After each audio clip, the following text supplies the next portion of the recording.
ప్రేమామయుడైన యేసుక్రీస్తు నామములో మీ అందరికీ శుభములు వందనములు తెలియజేయుచున్నాను.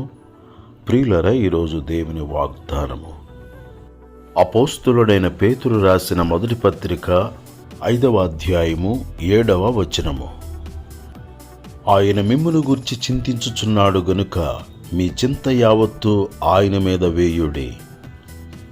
ప్రియులారా, మన దేవుడు మన ఎడల ప్రేమ కలిగిన దేవుడుగా, మనలను లక్ష్యపెట్టుచున్న దేవుడుగా ఆయన కనబడుచున్నాడు. మనము చింతించుట దేవునికి ఇష్టము లేదు. ఏమి తిందుమా, ఏమి త్రాగుదుమా, ఏమి ధరించుకుందుమా అని చింతింపకుడి. ఆకాశ పక్షులను చూడుడి, అవి విత్తవు, కోయవు, కొట్లలో కూర్చుకొనవు, అయినను మీ పరలోకపు తండ్రి వాటిని పోషించుచున్నాడు. మీరు వాటికంటే బహుశ్రేష్ఠులు కారా అని దేవుని వాక్యము సెలవిచ్చుచున్నది. మనము చింతించుట వలన మన ఎత్తును మోరడు ఎక్కువ చేసుకొనలేము, ఒక వెంట్రుకను తెల్లగా నల్లగా మార్చలేము. చింత చితిమంట వలె సజీవముగా ఉన్న నిన్ను దహించి వేయును. గనుక చింతించుట మాని ఆయన రాజ్యమును నీతిని మొదట వెదకుదుముగాక. మార్తవలే చింతపడక మరియవలే దేవుని సన్నిధిని గడుపుదుముగాక. దేవుని సన్నిధిలో లేని వారి ఎడల ఆయన చింతించుచున్నాడు. ఆయన రాజ్యమును నీతిని వెదకని వారి ఎడల ఆయన చింతించుచున్నాడు. మారు మనసు పొందని వారి ఎడల ఆయన చింత కలిగి ఉన్నాడు. మారు మనసు పొంది బాప్తిస్మము పొంది రక్షింపబడుట ద్వారా ఆయన సంతోషించే దేవుడై ఉన్నాడు. ప్రార్థన చేయు వారి ఎడల ఆయన సంతోషించు దేవుడై ఉన్నాడు.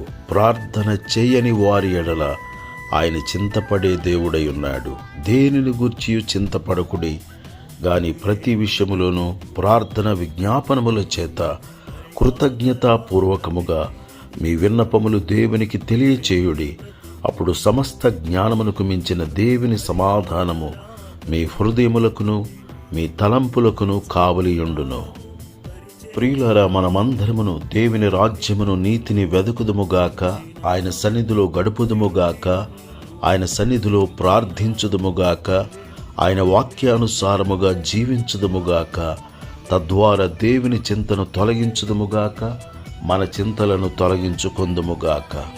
దేవుడి మాటలు మన కొరకు దీవించునుగాక. ఆమేన్.